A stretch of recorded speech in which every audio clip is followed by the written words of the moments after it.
Om. Om.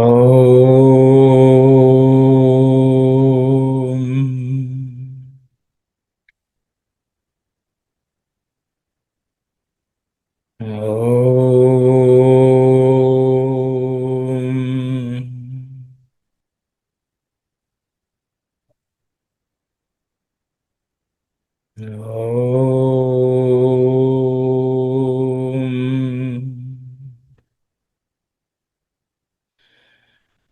Om. Sahanavavatu. Sahano bhunattu. Sahaviryam karavavahai. Tejasvinavadhitamastu. Ma vidvishavahai. Om. Shanti, Shanti, Shanti. Sairam, everyone. Just to uh, recollect where we are in the study of the second chapter of Bhagavad Gita, which is called the Sankhya Yoga.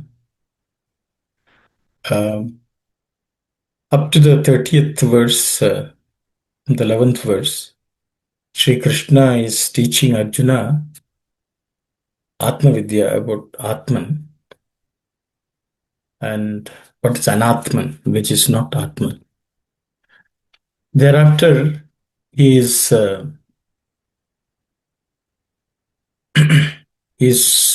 teaching Arjuna what his role is as a Kshatriya. That is from the 31st verse onwards.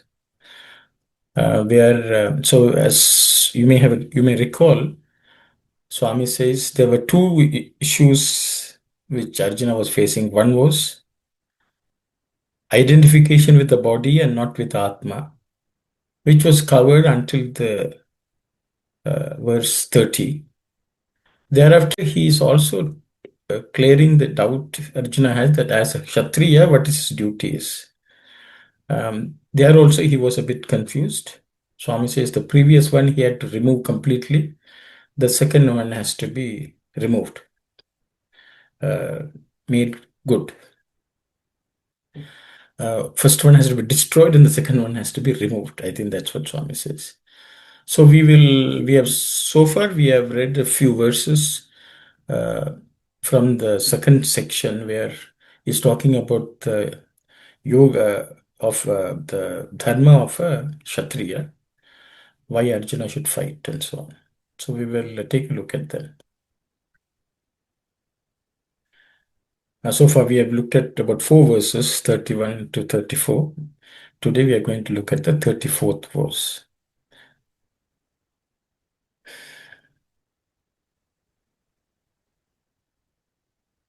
Bhayat ranaduparatam mansyante tvam maharatha yesham chatvam bahumato bhutva yasyasi laghavam. Bhayat ranaduparatam mansyante tvam maharatha yesham chatvam bahumato bhutva yasyasi laghavam. Bhayat ranaduparatam mansyante tvam maharatha yesham chatvam bahumato bhutva yasyasi laghavam. In terms of pronunciation, a few letters you have to pay attention to. The bhayat in the first word, the first letter is aspirated. Bhayat. Okay, bha. Mansyante tvam maha rathaha. Rathaha. The tha is also again aspirated. Maharathaha. Yesham chatvam bahumato. There are no aspirated consonants. Bhutva in that bhu is again aspirated. Yasyasi laghavam. This gha is an aspirated gha, which is the fourth letter in the ka class of consonants, or ka varga. Laghavam. Let's look at some sandhi splits, which are compound words where sandhi split can be made. The first word, bhayat ranaduparatam, is made of three words. Bhayat, Ranat, and Uparatam. Um, Bhayat and Ranat, where It and Ra come together, the It undergoes a change. It becomes Id. So usually there's a rule in the first, in each class of consonants like Ka, Cha, Ta, Ta, Pa, each one has five actually letters like Ka, Kha, Ga, Gha, and Nga.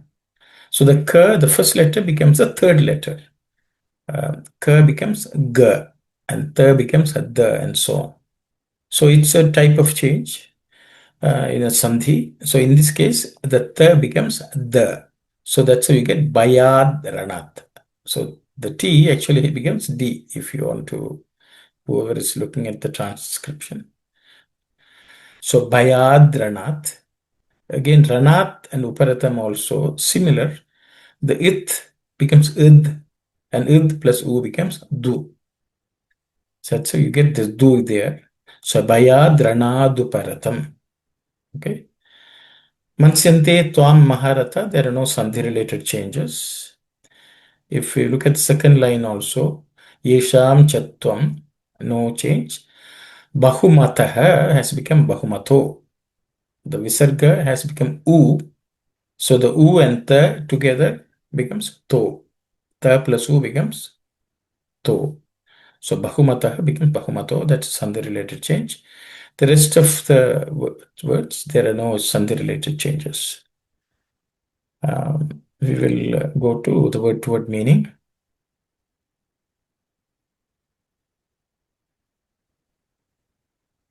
Bhayat. Bhayat, Bhaya means fear. Bhayat means from fear, actually. It's fifth vibhakti or fifth noun form, Panchami Bhakti. So, due to fear is the better way to translate in English, but it's from fear is the original meaning. Ranat. Rana means battle, a war, whichever way you want to call it. So, battle. Ranat is also, again, fifth noun form, means from the battle. So, as you can see, one is adjective of the other, because in Sanskrit, the adjective takes the same form of the noun. Okay.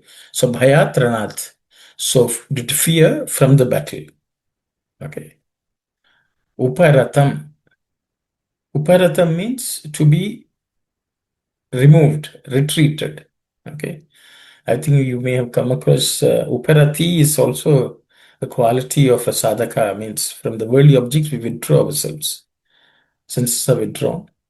So Uparata means one is retreating from the battlefield, man goes away. Uh, so due to fear from the battle, retreated.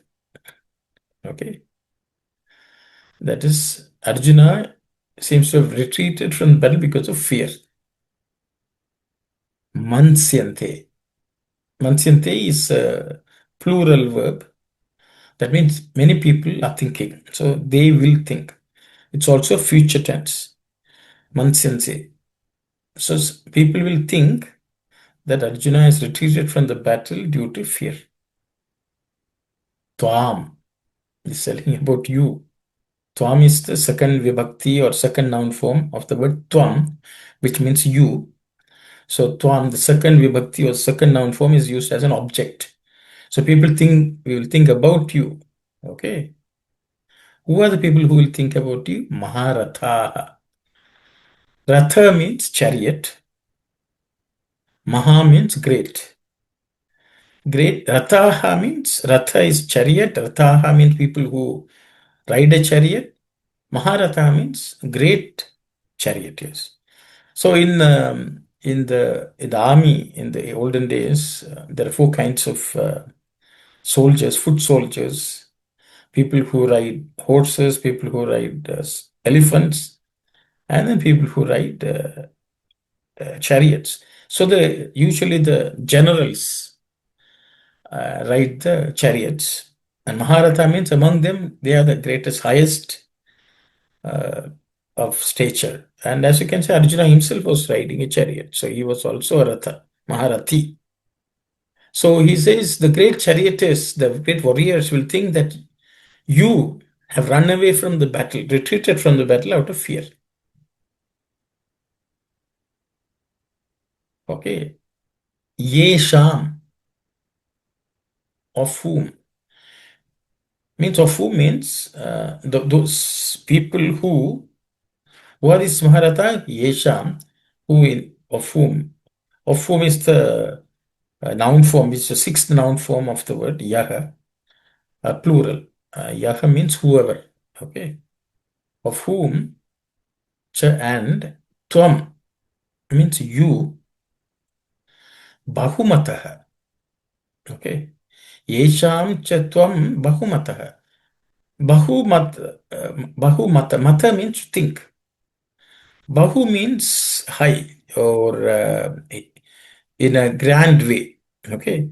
So, Krishna is telling these charioteers who have very high esteem of you. Okay, they think very highly of you today, but they will start thinking that you ran out of fear. Ran away from the battlefield because of fear. Bhutva means having been. So, Bahumataha Bhutva, having been highly esteemed by such people who will now think that you are running away from the battle due to fear. Yasyasi. Yasyasi is uh, I think I should put you. I think I have not put, sorry. Maybe I should. See, Yasyasi is also earning. Even to, you can say you beg also, receive. So you will receive, okay, or you will earn. Yasyasi. Laghavam.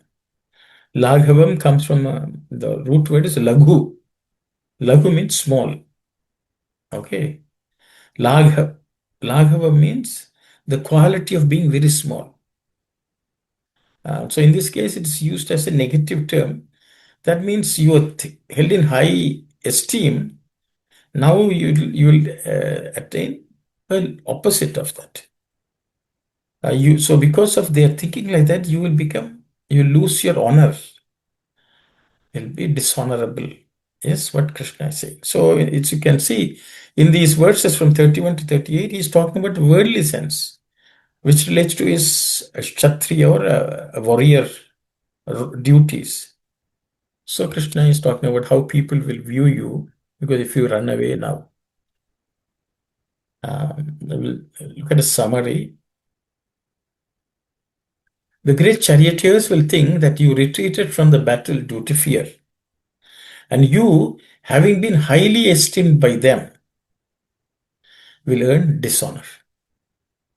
So Krishna is warning Arjuna that if he runs away from the battlefield, which a Kshatriya should not do, there'll be infamy, or people will think lowly of you. A small excerpt from Swami. It's from the Gita Vahini, chapter 2. Where has that heroism gone? Tell me. How has this pusillanimity come over such a stalwart? You came to me and disturbed me in sleep with your request for help in this battle from which you are now running away. Am I to help you thus? Have I to watch while you are fleeing? Pluck this delusion by the roots. Reduce this fear into ashes. Become a hero again. Thus exhorted Krishna. So this was the closest which relates to this verse. So I have picked this up. So Krishna is telling, don't. This is actually a manifestation of fear which you have, and people will laugh at you. So that's what this verse says. Krishna is trying to motivate Arjuna to fight, do his job actually as a Kshatriya. We'll go to the next verse. This is the 36th verse. Avachya vadamscha bahun vadishyanti tavahita. Nindantas tava. Nindantas samartyam. Tato dukkharam nukim. Avachyavadamscha bahun vadishyanti tavahita. Nindantastava samarthyam tato dukkharam nukim. Avachyavadamscha bahun vadishyanti tavahita. Nindantastava samarthyam tato dukkharam nukim. Some pronunciation related aspects. Avachyavadamscha bahun vadishyanti tavahita. No aspirated consonants. Just it's vadish. The ish is cerebral ish. Vadishyanti. You can make it. Indandastava. There's no aspirated consonants. Samarthyam. Here the it is actually aspirated. Samarthyam. It's a second letter in the third class of consonants. Tato dukkha. This ka is also aspirated. It's a second letter in the ka class of consonants, or ka varga. Dukkha taram nukim. We'll look at Sandhi related changes. Avachyavadan cha. Avadyavadams cha is made of two words. Avachyavadan cha.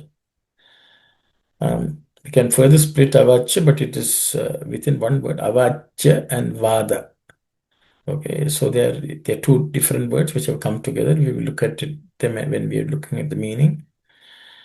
The in and cha, when they come together, an additional letter is added to join them, which is ish. Okay, so the vadan is shown as anuswara here, which is which actually undergoes change whenever something follows. So actually it should be avachya vadanscha. Okay, in and cha come together and another letter is added as a part of the sandhi, a joining. Vadanscha. Bahun vadishyanti. There are no sandhi related changes. Tavahitaha is made up of two words. Tava ahitaha. Va plus a together becomes va. So that's how you get tavahitaha. Okay. If you look at the second line, nindantastava, it's made of two words, nindantaha and tava. Other two words. The visarga becomes is, and that's how you get intastava. Okay, nindantastava, because the visarga has become is due to sandhi. Samarthyam, no change. Tataha becomes tato, where the visarga becomes u and ta plus u becomes to due to sandhi. Tata dukkataram nukim, no changes due to sandhi. We will look at the word-to-word meaning. Avachyavada. It's actually plural word. Vachya comes from the word vacha. Vacha means speak. Okay, say something.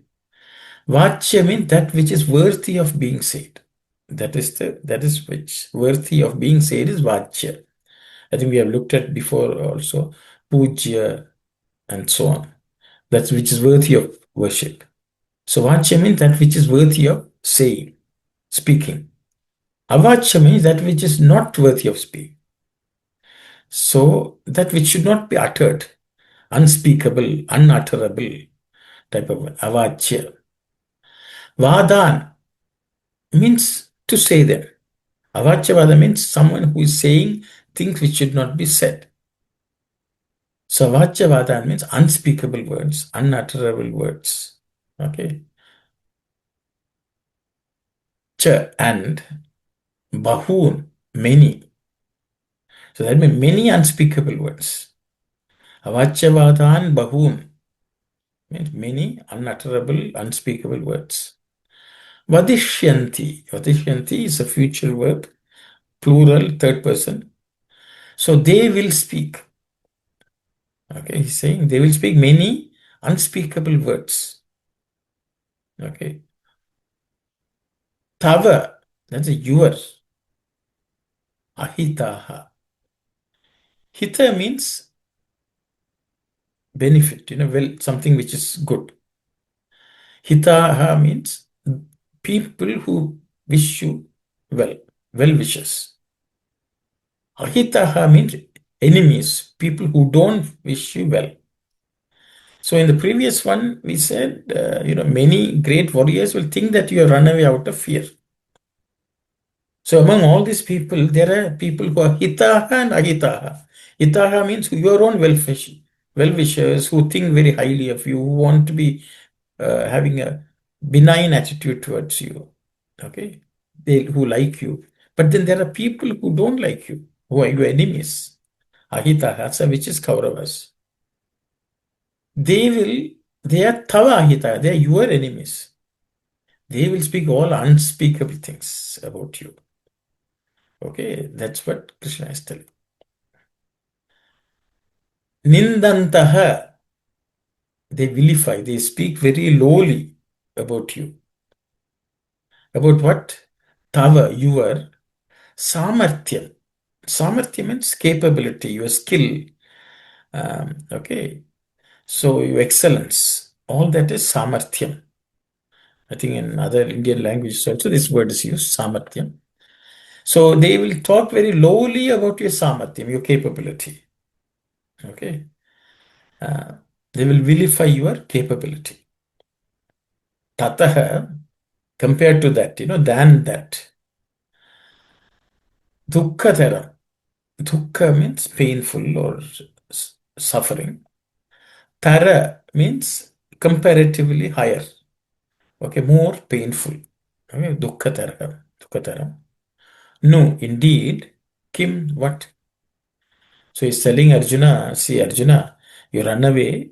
Those who will wish you ill, those who wish you ill, they will talk all sorts of things about you. And they will also vilify your capability as a warrior. What is more painful than that is what Krishna is urging Arjuna.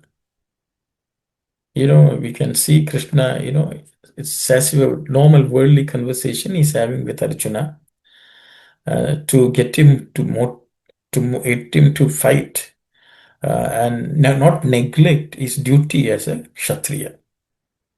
Because though his duty is as Kshatriya, he's trying to run away because he thinks that he is fighting with his guru and teachers and elders, which again is because of his identification with the body. And the identification of the body sometimes doesn't allow us to do the job which we have to do at the physical level also. So that's what Krishna is trying to remove from Arjuna. We look at the summary. And so he's continuing with the previous verse. And your enemies will speak many unspeakable words, vilifying your capability. Is there anything more painful than that? So this one Krishna is asking, it's a rhetorical question. We'll go to the next verse, 37th verse. Hato va prapsyasi swargam jitva va bhokshyase mahim tasmad uttishta kaunteya yuddhaya krita nischaya. Hato va prapsyasi swargam jitva va bhokshyase mahim tasmad uttishta kaunteya yuddhaya krita nischaya. Hato va prapsyasi swargam jitva va bokshase mahim tasmad uttishta kaunteya yuddhaya krita nischaya. Some pronunciation aspects. Hato va prapsyase swargam jitva va, no aspirated consonants. Bhokshyase, here bho is aspirated. Ksha, again the cerebral sha. Bhokshyase mahim. Tasmad uttishta.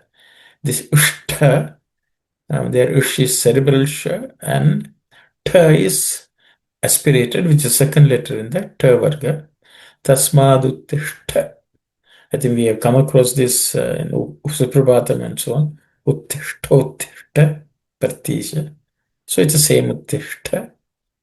Kaunteya, Yuddhaya. Again, in this Uddha, there are two, it's a compound consonants made of two Uddhas. The first one is unaspirated, the third, the, and third letter in the Tha Varga.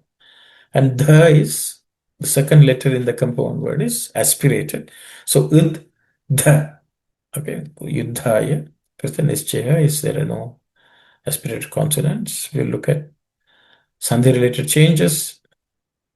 The word Hataha becomes Hato. I think similar to many we have seen. The Visarga becomes U and so it becomes Hato. Va Prapchese Swargam Jitva Va Okshase Mahim. There are no other Sandhi related changes. The second line, Tasmaduttishta.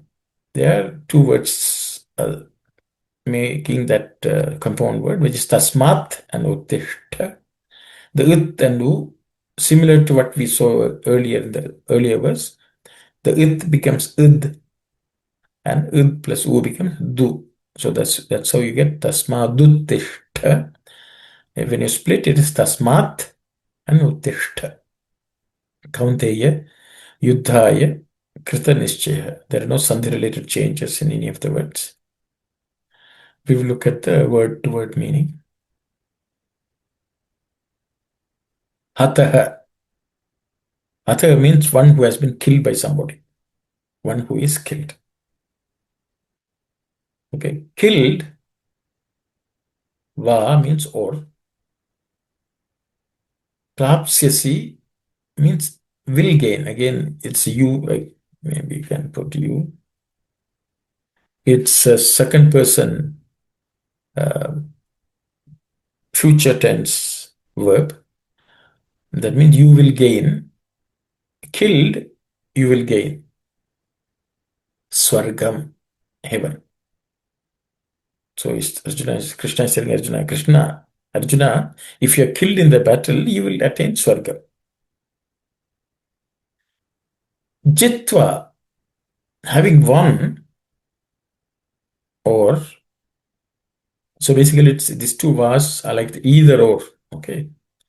Either killed, you will gain heaven, or having won, Bokshase, again you will, okay, but you just, because it all, the verb ending itself implies what the person is, second person, you. Either killed, you will gain heaven, or you will enjoy. Moksha means, comes from the word book, which means to enjoy, experience, and so on. Okay. You will enjoy Mahim.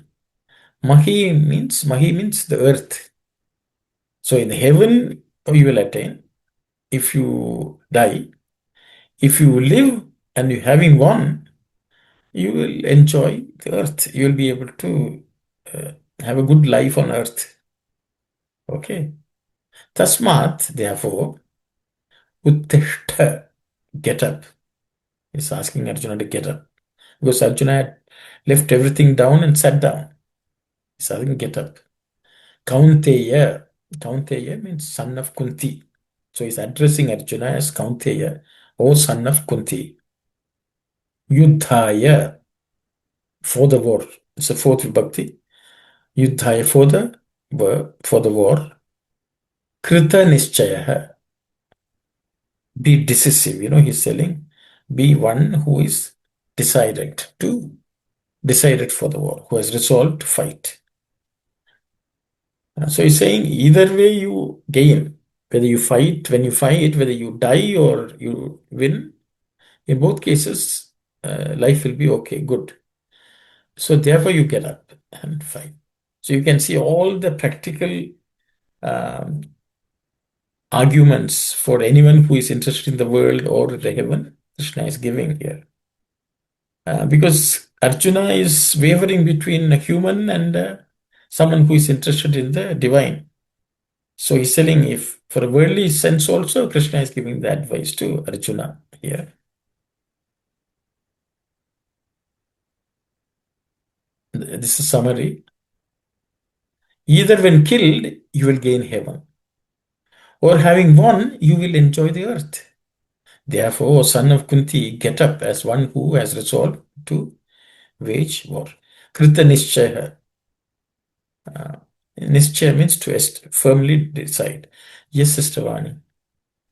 Sairam, brother. So, we learned that we shouldn't be expecting any benefit or gain in our life. So here's Krishna is saying you will gain heaven or you will win or enjoy the earth. So how is from a motivational perspective? He's saying, right?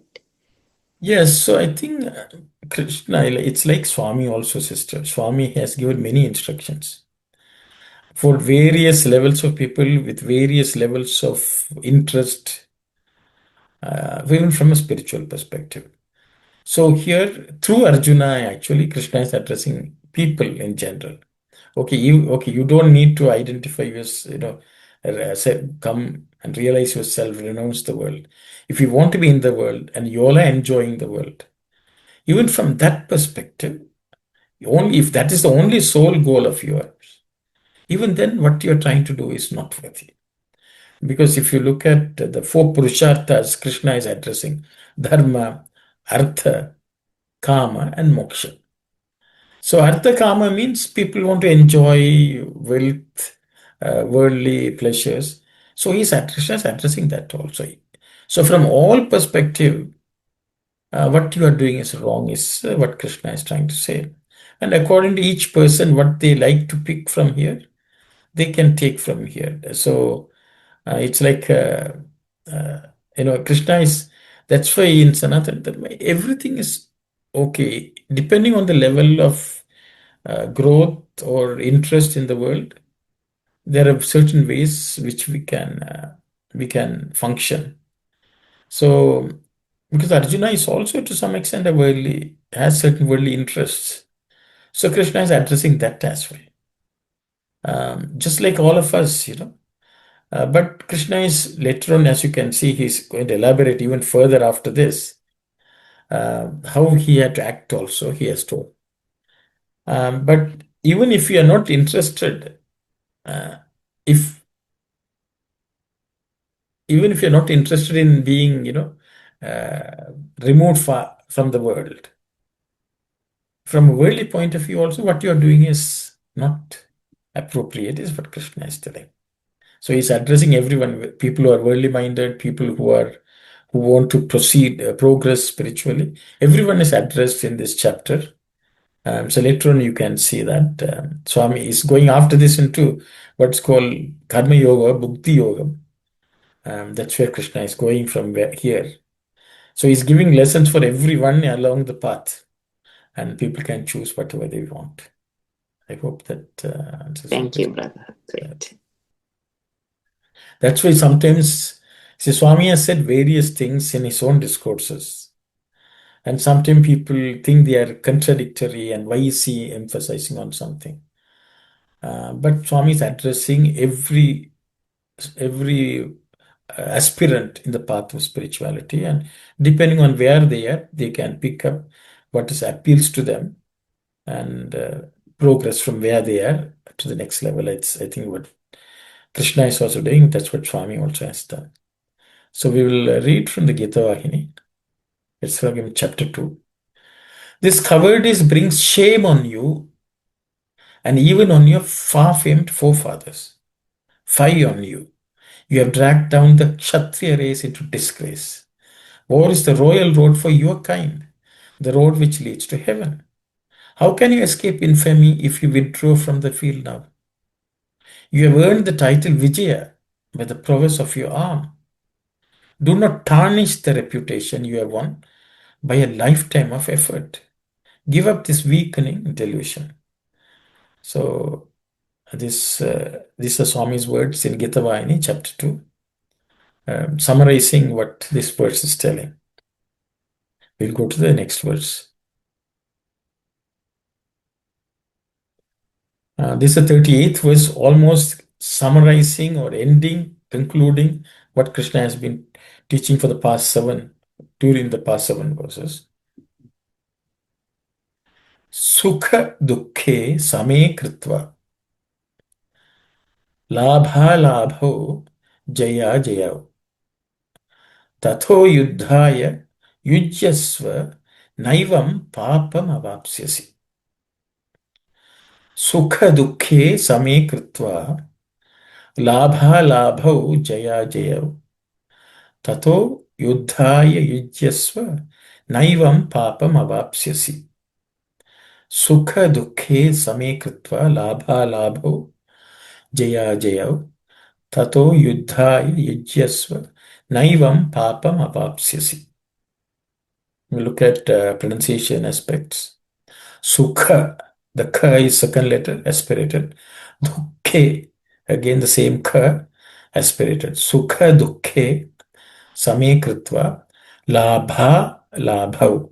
Again the bha in both the second and the fourth, both of them are aspirated. Labha labhav jaya jaya, no aspiration.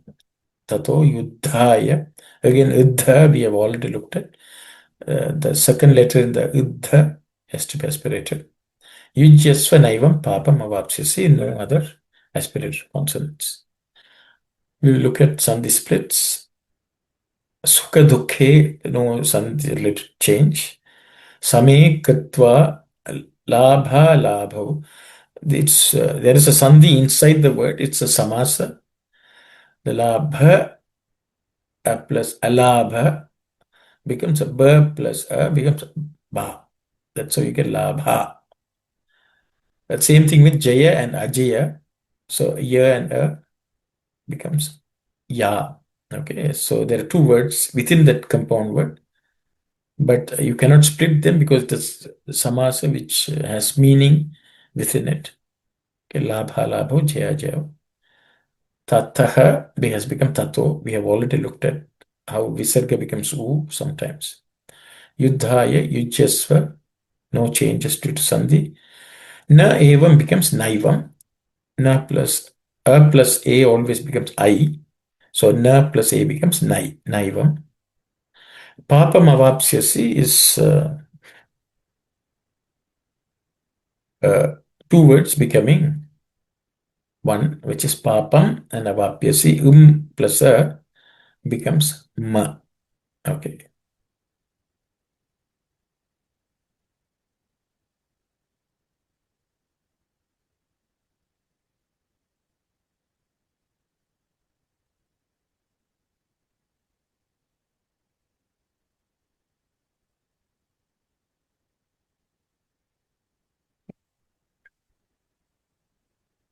We will go to the meaning. What meaning? Sukha dukkhe. Sukha means pleasure. Dukkha is pain. Sukha dukkhe means it's a seventh noun form.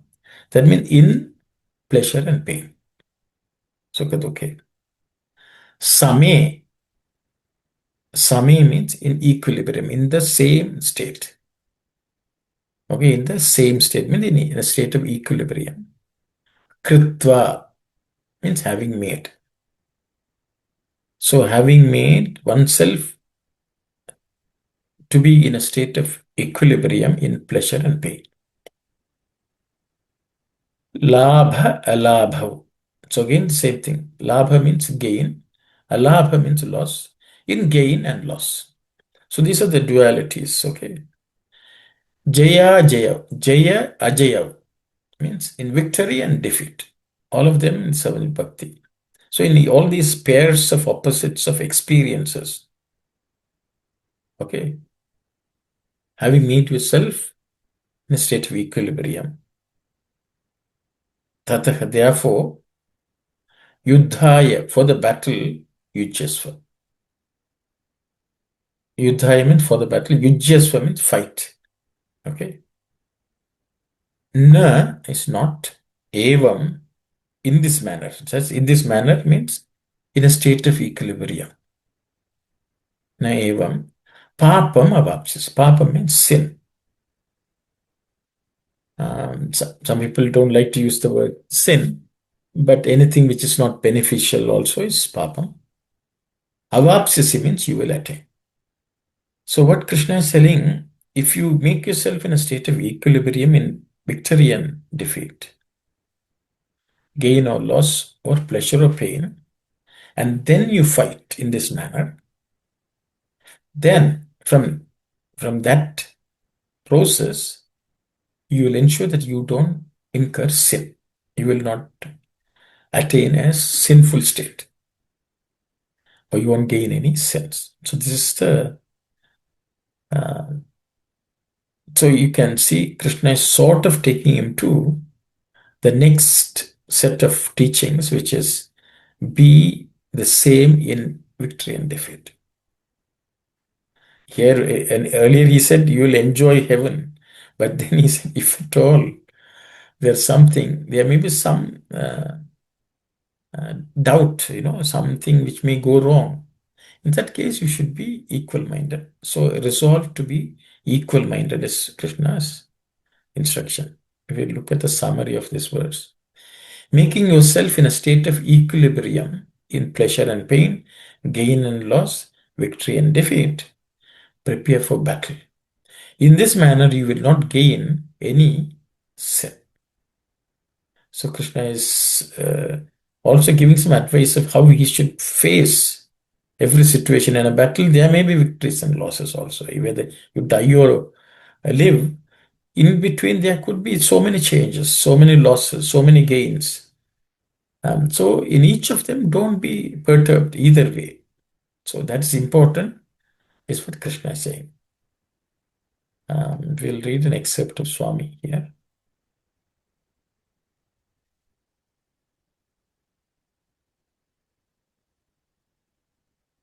Sorry.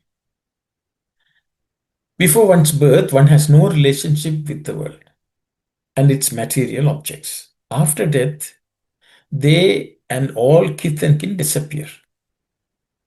The sojourn is just a game played in the interval. Getting fascinated with this 3-day fair is foolish indeed. Desire tarnishes the mind and makes man unfit for higher pursuits. The sadhakas who seek liberation and realization must rid themselves of desire. For, like grease, it sticks and is difficult to remove once it is contacted. After this, attention has to be paid also to another virtue, samatva sthiti, the state of equanimity, of undisturbed peace. During joy and grief, prosperity and adversity, happiness and misery. This is the 15th virtue of a jnani. Being elevated or depressed by success and defeat, profit and loss, honor and dishonor is an activity that is futile. Accept all equally as from the grace of God, His prasada, sacrament or divine gift. As you wear shoes to tread over thorny places or hold an umbrella to escape getting wet in rain or sleep inside a mosquito curtain to escape the stings of insects, so too, arm yourself with an unshaken mind that is confident of the Lord's grace and bear with equanimity praise or blame, defeat or victory, pleasure or pain. To live bravely through life, thus, samachittatvam, equanimity under all circumstances, is declared essential. This is later on in the Gita Vahini in chapter 23. Swami is talking. It's also elaborated in other chapters in the Gita. But it's elaborate same principle, so I thought it will be nice to read that. We'll go to the next verse. एषा ते भीता सांख्ये बुद्धिर्योगे त्विमं शृणु त्विमां शृणु बुद्ध्या युक्तो यया पार्थ कर्मबन्धं प्रहास्यसि एषा ते भीता सांख्ये बुद्धिर्योगे त्विमां शृणु Buddhya yukto yaya partha karmabandham prahasyasi. Esha te bhita sankhye buddhir yoge tvimam shunu. Buddhya yukto yaya partha karmabandham prahasyasi. Pronunciation aspects. Esha, the sha is again aspirated sha. Te bhita, the bhi is aspirated bhita. Sankhye, again ka here is aspirated Sankhye. Buddhir yoge, again iddhi, dha is second letter in the iddha is aspirated. Buddhir yoge tvimam shunu. Buddhya, again there are three letters here actually, id, and ya. It's a three-letter compound consonant. And that the middle letter, which is a dha, has to be aspirated. Buddhya. Yukto yaya partha. Again, the tha is aspirated. Karma bandham. The dha is aspirated. Prahasyasi. We look at sandhi-related changes. Esha. Again, aspirated sha. No changes to the word due to sandhi. The next word is te bhita. Is made up of two words. Te abhita. The a becomes silent, denoted by this S-shaped writing called avagraha. So te is elongated. So te bhita. Okay. Sankhye, no change. Buddhir yoge to imam shuno. There, to imam becomes twimam. So u and e always becomes iva. Okay. So that's sorry. Va. Okay. U and e becomes va. U and a becomes va. U and e becomes v. Sorry. U and a becomes va. U and e becomes v. Okay, so that's how it becomes 2 plus e becomes 3. Tvimam shuno. Buddhya yuktaha. Buddhya no change. Yuktaha with the visarga becomes u. So it becomes yukto. Yaya partha karma bandham prahasyasi. There are no sandhi related changes. We will look at the word to word meanings. Esha means all this. This. Te means to you or for you. Abhita, taught. So all this, Krishna is summarizing and saying, I have taught you all this. Sankhya. Sankhya means in Sankhya or on the subject of Sankhya. So Krishna is telling, all this I have taught you on the subject of Sankhya. Buddhir yogi. Again, buddhihi yoga. So that's buddhi means discrimination. Yoga is attaching to the Lord, or attaching to the Lord through discrimination is buddhi yoga. In the yoga of discrimination, tu, whereas tu is, it's like a connecting word which gets used. Imam. So he's saying, I've already taught you many things about Sankhya yoga on the subject of Sankhya. On the subject of Buddhi yoga, Imam, this, to this, Shuno. Or Krishna is asking Arjuna to listen to these things which he's going to say on the topic of Buddhi yoga. Then he sort of gives an opening introduction to this topic called Buddhya, said with discrimination. Okay, this Buddhya means through discrimination. Yuktaha. Yuktaha means one who is endowed or joined. So one who has Buddhi yoga. Yaya, or by which or by that person, you can say. By that endowment of Buddhi yoga, Partha was son of Pritha. Is addressing him again. Pritha. Pritha is the name of Kunti. son of Partha. Karma bandham. Karma is action. Bandham is bondage. Bondage of karma. Prahasyasi. Again, it's a future tense word, verb, second person singular. Prahasyasi, you will get rid of. So he's telling, okay, now I've been teaching you about Sankhya. Now I'm going to teach you a few things about Buddhi Yoga. With that, you can overcome the bondage of karma, karma bandham. So we will go to a summary of this. This wisdom with reference to Sankhya has so far been taught to you.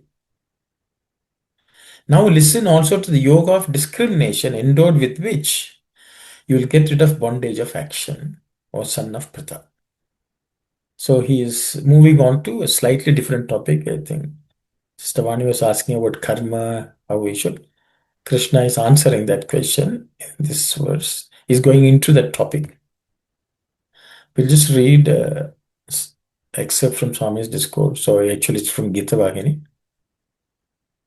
One should engage in activity with a mind steady in the midst of fortune, good and bad. This was what Krishna advised in the 38th shloka. The 39th is a transition verse for after speaking of Esha Tebhitaya Sankhya. I have described to you the Sankhya arguments. Krishna says that he will go on to teach him the Yoga Buddhi or Buddhi Yoga and asked him to listen with care. So Krishna is saying, Shrunu means listen. Okay. When the desire to attain the fruit of action is renounced with full intellectual awareness, then it becomes what Krishna calls Buddhi Yoga. The intellect has to be purified and trained. Otherwise, it is impossible to give up attachment to the fruits of action and to continue doing things as either duty or dedication. Such a purified intellect is named Yoga Buddhi. Cultivate it and then through it liberate yourself from the bondage of karma. Really speaking, you, the true you, are above and beyond karma. So this is from chapter 4 of Gita Vahini. So we are going to get into a different topic from this point onwards. Krishna is transitioning from Sankhya Yoga into Buddhi Yoga.